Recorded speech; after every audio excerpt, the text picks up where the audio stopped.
But SRK is a legend, aren't you? You're being very sweet, Richard. Like I told you, I'm not a legend. I'm Bond, James Bond. I told you that at the backstage. Yeah? Say that again, go on. What's your name? Bond, James Bond.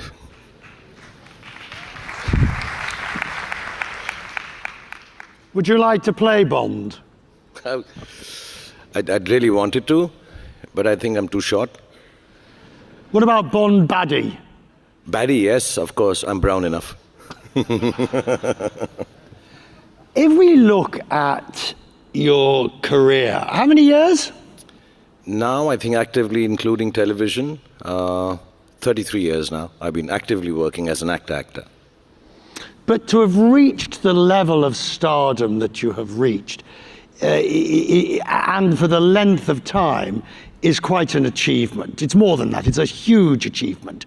But it speaks to more than just, obviously, the raw talent, but it also speaks to perseverance, the ability to keep going, which is something that's so crucial. I think it's, perseverance is, I think it happens to some people. You don't have any option but to persevere.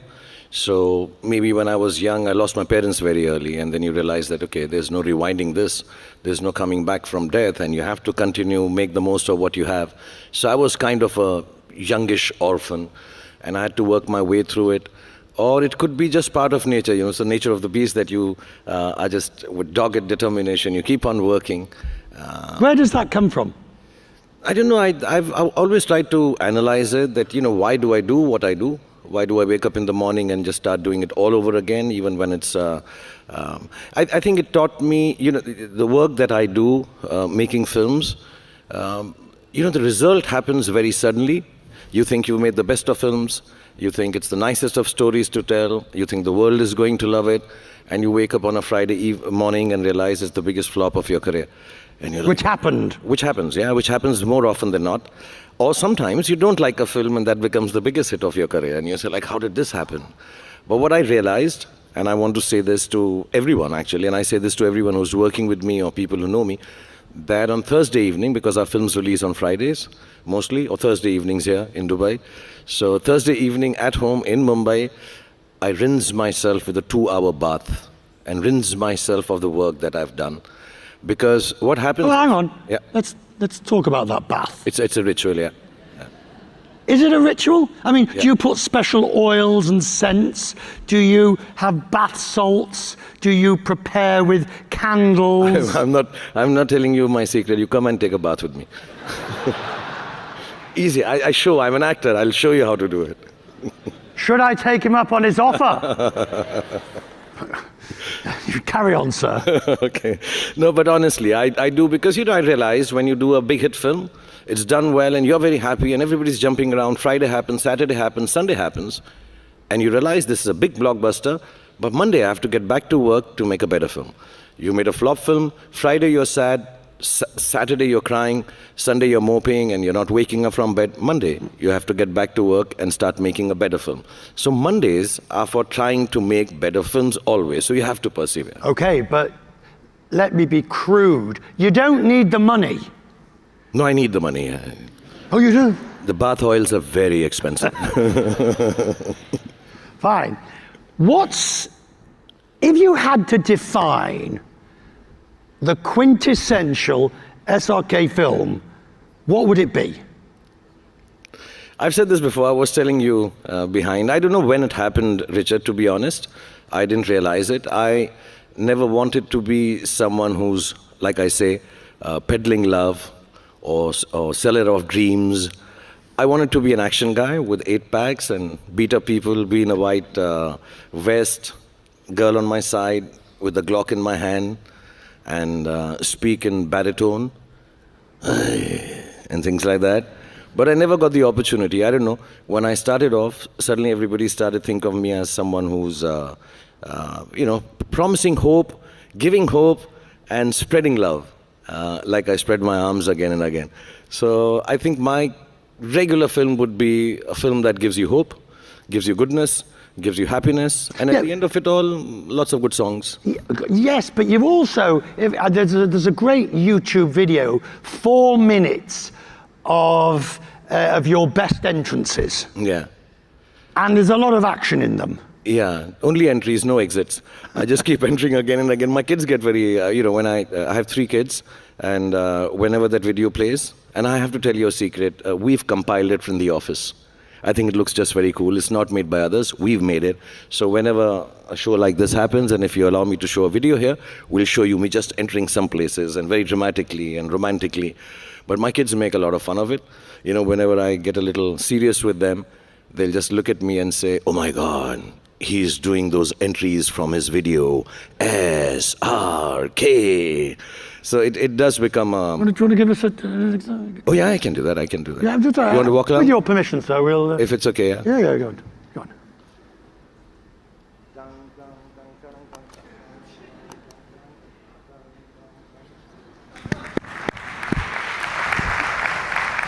Is there something you would not do?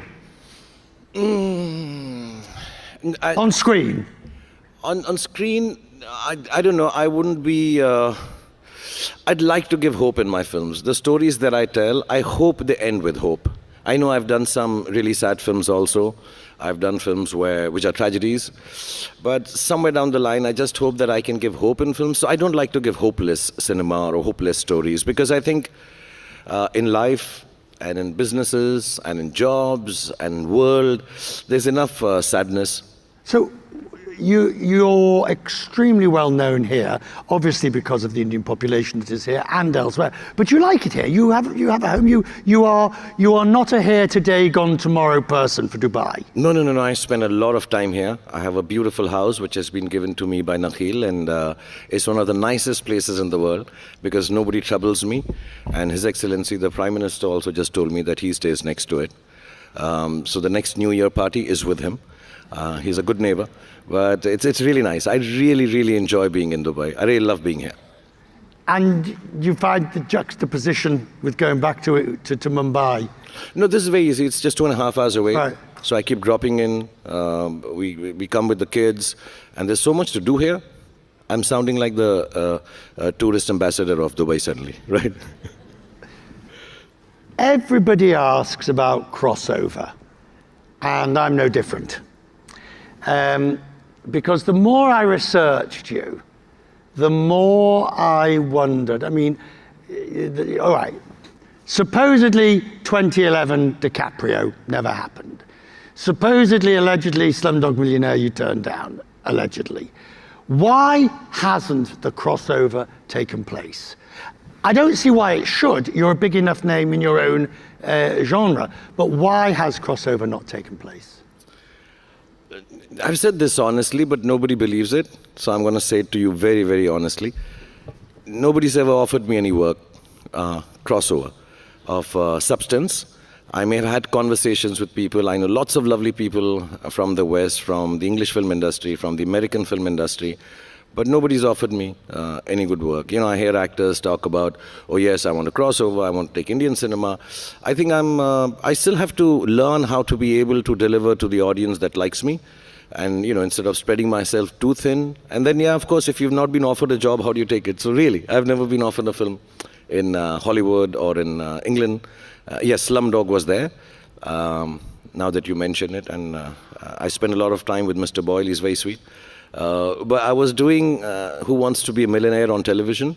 Successfully at that time, and I just felt in the story that was being told, the guy who was hosting was very mean in the story that was being told, and I'm like, I'm here doing Slumdog Millionaire, and the guys who were producing the show wanted me to do the film. I just found it.